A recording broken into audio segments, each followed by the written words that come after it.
The protests have been largely driven by young people in Nigeria. They're going after hard-working youths. The shooting set off a wave of anger across the country.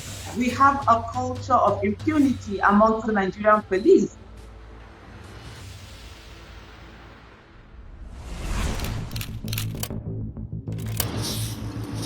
Broken glass and debris on the streets of Lagos. Shattered remnants of protests in Nigeria over police brutality that quickly turned from peaceful to deadly. The protests have been largely driven by young people in Nigeria, organizing on social media under the hashtag #EndSARS, who initially called for a police unit known as the Special Anti-Robbery Squad to be disbanded because of allegations of kidnapping, harassment, and extortion.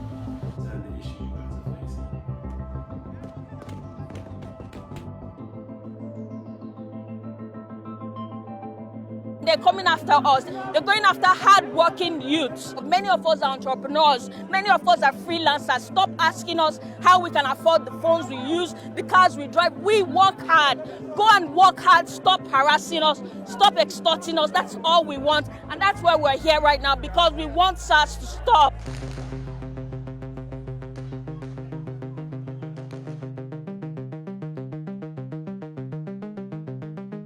There is a tense calm in the city now. Eyewitnesses say multiple protesters were shot and killed by army soldiers. The army has dismissed reports of the incident as fake news. The shooting set off a wave of anger across the country. Many shops and businesses have been burned or damaged, and there is widespread looting. In the worst unrest in the country since its return to civilian rule in 1999. We have a culture of impunity amongst the Nigerian police. And a situation whereby a Nigerian police will say to you that they will waste you, they will kill you, and nothing will happen to them. They will even tell you the president will not be able to do anything. And indeed, we have seen it with the youth who are constantly being profiled, who are being killed, who are being made, who are being extorted from, coming out to make demands on the president to say to him, stop this killing. It is one of the biggest political challenges so far for the country's president, Muhammadu Buhari. He addressed the nation, appealing for calm. Your voice has been heard, loud and clear, and we are responding. But critics say he waited too long to make a public statement, which has further angered many Nigerians. People died, people lost their loved ones, and he didn't mention anything about it. The speech was baseless, hopeless.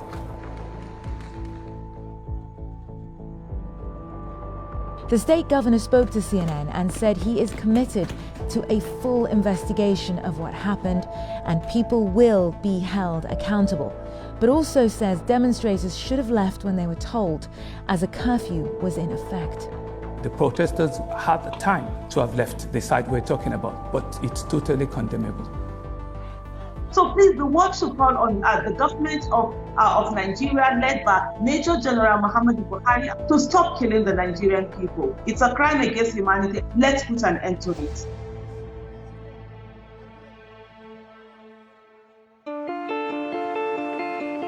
Coral reefs are some of the oldest and most fundamental ecosystems on the planet. 25% of all marine life at some point lives on a coral reef. They are essential to life on Earth. But there is not a single coral reef that is not under threat.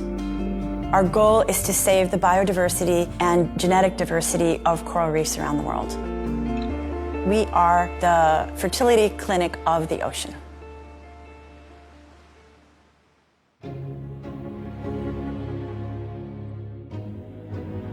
My name is Mary Hagedorn.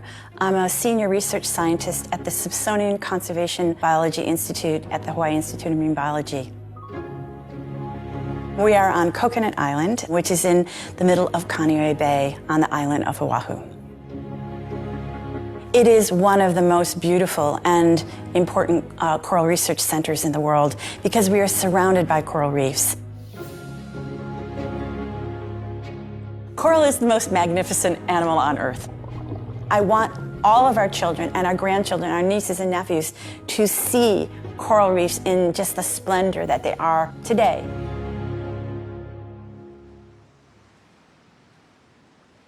The biggest threat to coral reefs is climate change.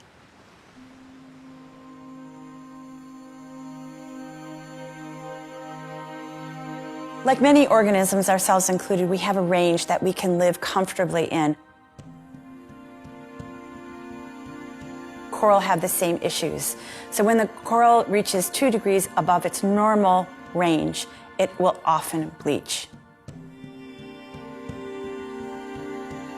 When coral go through this very stressful bleaching event, it's like us going through a major medical event, like a heart attack.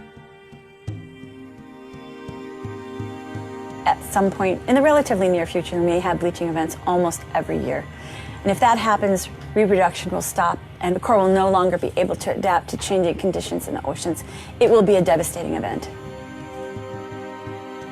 What we do in our laboratory is we are working on saving coral biodiversity and genetic diversity. And we use cryopreservation to freeze sperm, fertilized eggs, and also small coral fragments. We had to invent the processes and the tools to cryopreserve them. It gives you the power to reseed the oceans in the future.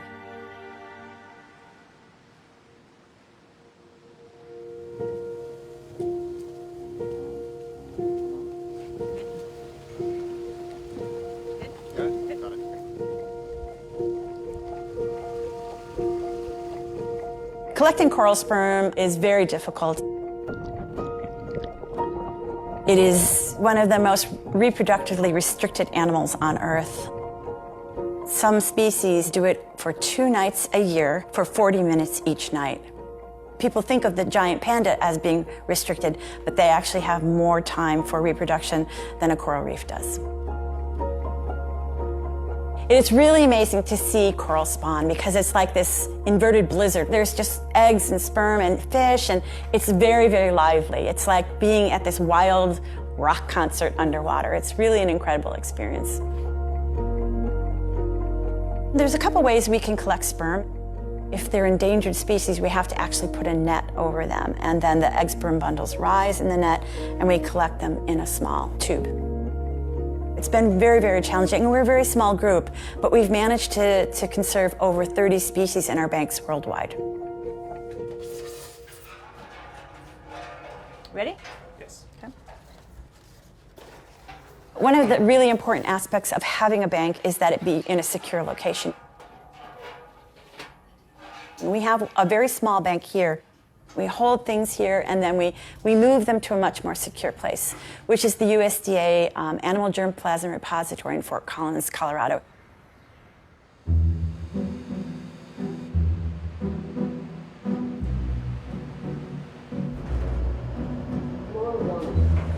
Once Mary has collected and frozen the samples in Hawaii, they are shipped here for long-term storage. We have the world's largest collection of genetic resources in terms of animals, plants, and microbes.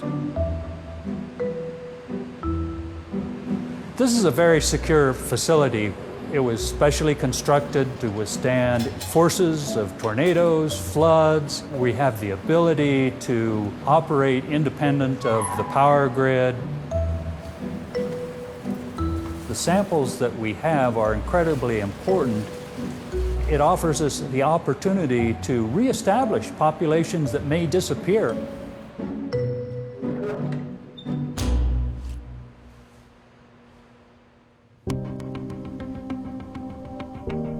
One of our recent successes was to use frozen coral to create new types of coral. We call it assisted evolution. And now these babies are growing in Florida. There are many times when you just go, I can't believe we did this. It's a miracle. Honestly, it's a miracle when things come back to life. It is critical that we do this work now because our biodiversity is shrinking very fast. Coral reefs are the most beautiful ecosystem on our planet, and we cannot lose it. It's just not on my watch. We cannot lose them.